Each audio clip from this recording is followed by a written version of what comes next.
Hello everyone आपण समस्त को स्वागत आपण प्रिय यूट्यूब चैनल को देखंतु ओसेपा 20 के वैकेंसी पूरण पर नियुक्ति आनिला एवं 18,700 प्लस पाखापाखि देखंतु ड्राफ्ट लिस्ट काढ़ला।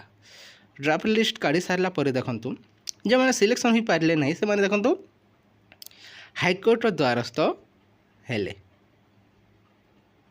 हाईकोर्टर द्वारस्थ हो सारा पर देखंतु टोटाल 9टी केस पड़ता 8टी केस देखो डिस्पोज हो गला किंतु गोटे मेन केस रहा जहाँकि 978 नंबर चिंतामणि भूयार जो केस रही ताही देखंतु प्रोसेस को स्टे लगाइला। प्रोसेस स्टे हो सारा पर देखो डॉक्यूमेंट वेरिफिकेशन मत सरी जाऊँगी किंतु सिंगल जजमेंट राय आसला देखंतु आपणकर प्रिफरेन्स सपक्ष जो 20 के फिलअप जदि समस्ते लगी था निहाती भाव फायदा होता कि एनओएस जो लिस्ट आसिले से बाहर कर लिस्ट काढ़ापी जदि लगी था निहाती भाव ताहा फायदार समस्त आसी था।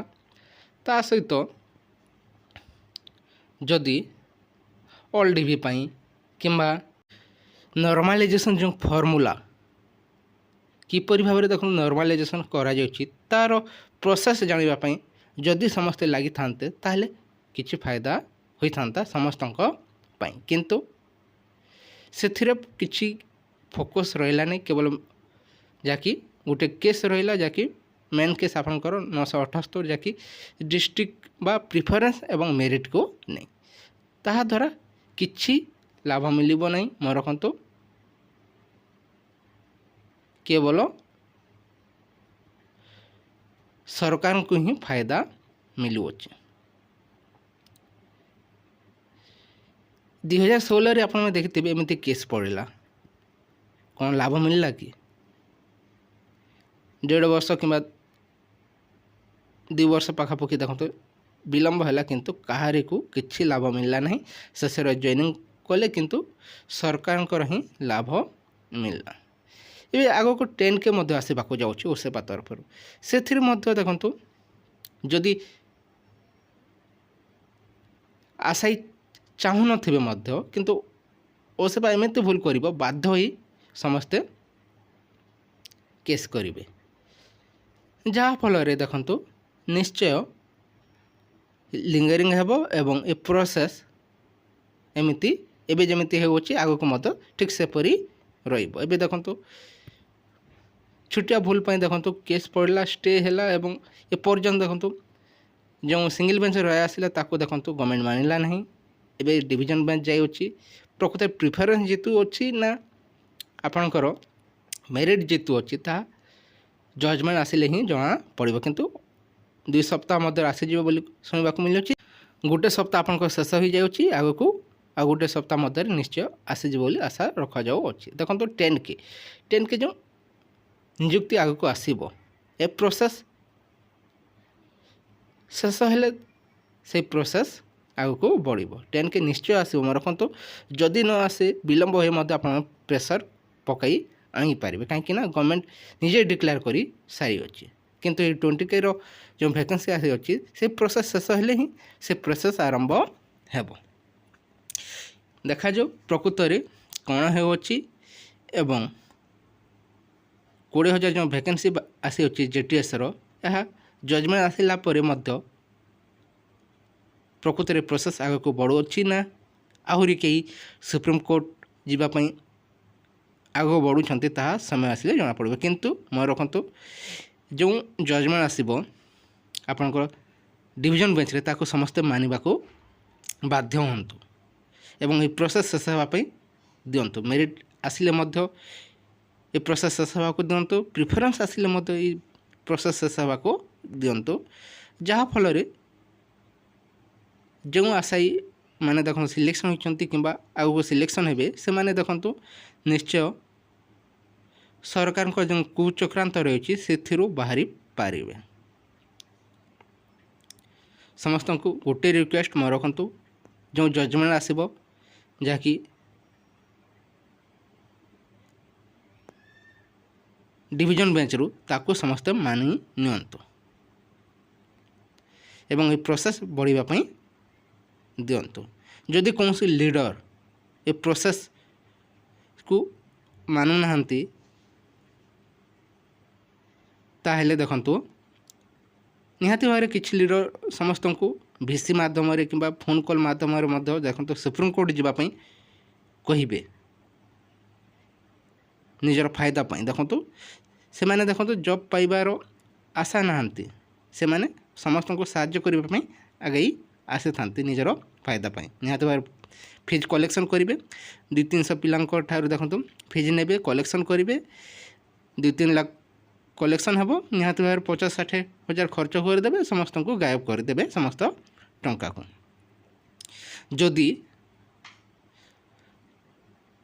ସମସ୍ତଙ୍କ ପାଇଁ ସେବା କରିବା ଅଛି, ନିହାତି ଭାବରେ ଯଦି ସୁପ୍ରିମକୋର୍ଟ ମଧ୍ୟ ଯାଇ ଯଦି ଜିତିବା ଅଛି ତାହେଲେ ମନେ ରଖନ୍ତୁ ଯିଏ ମଧ୍ୟ ଯେଉଁ ଫରେ ମଧ୍ୟ ଯାଉ ଆପଣଙ୍କ ପ୍ରିଫରେନ୍ସ ହେଲେ ଦେଖନ୍ତୁ ମେରିଟ୍ ପିଲା ଯିବା ପାଇଁ ଦେଖନ୍ତୁ କିଛି ଲିଡର ବାହାରିବେ ଏବଂ ମେରିଟ୍ ସପକ୍ଷରେ ଯଦି ରାୟ ଆସେ ତାହେଲେ ପ୍ରିଫରେନ୍ସକୁ ସପୋର୍ଟ କରୁଥିବା କିଛି ଲିଡର ଦେଖନ୍ତୁ ଆଗକୁ ଆସିବେ ସୁପ୍ରିମକୋର୍ଟ ଯିବା ପାଇଁ। ତାହାଦ୍ୱାରା କିଛି ଲାଭ ହେବ ନାହିଁ। ଯଦି ସେବା କରିବା ପାଇଁ ଚାହୁଁଛନ୍ତି ତାହେଲେ ନିଜର ଜମି ରହିଅଛି ନିହାତି ଭାବରେ ଥିବ, ତାକୁ ବିକିକି ଯାଆନ୍ତୁ ସୁପ୍ରିମକୋର୍ଟ। ସମସ୍ତଙ୍କର ଠାରୁ ଦେଖନ୍ତୁ ଟଙ୍କା କଲେକ୍ସନ୍ କରି ଯେଉଁ ନିଜର ଫାଇଦା ପାଇଁ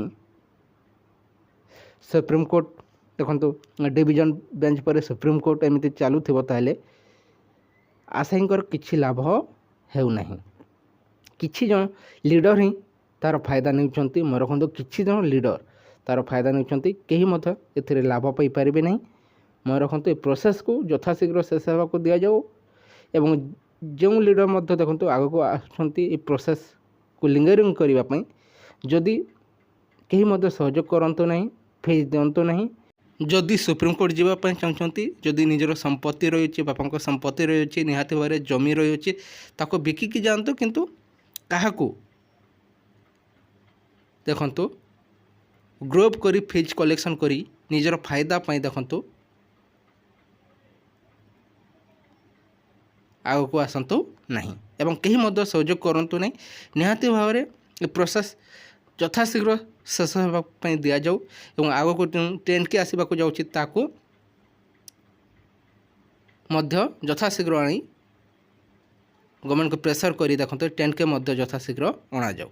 ତା ସହିତ ଯେଉଁ SSD ନିଯୁକ୍ତି ଆସୁଅଛି, ଏହି ପ୍ରୋସେସ୍ ଶେଷ ହେଲେ ସମସ୍ତେ ତା ପ୍ରତି ମଧ୍ୟ ପଢ଼ିବା ପାଇଁ ଆଗ୍ରହ ସୃଷ୍ଟି କରିବେ। ସମସ୍ତଙ୍କୁ ପୁଣି ଥରେ ରିକ୍ୱେଷ୍ଟ କରୁଅଛି, ସମସ୍ତେ ଏ ପ୍ରୋସେସ୍ ଶେଷ ହେବା ପାଇଁ ସହଯୋଗ କରନ୍ତୁ। ପ୍ରିଫରେନ୍ସ କିମ୍ବା ମେରିଟ୍ ଯାହା ବି ବିଜୟ ହେଉ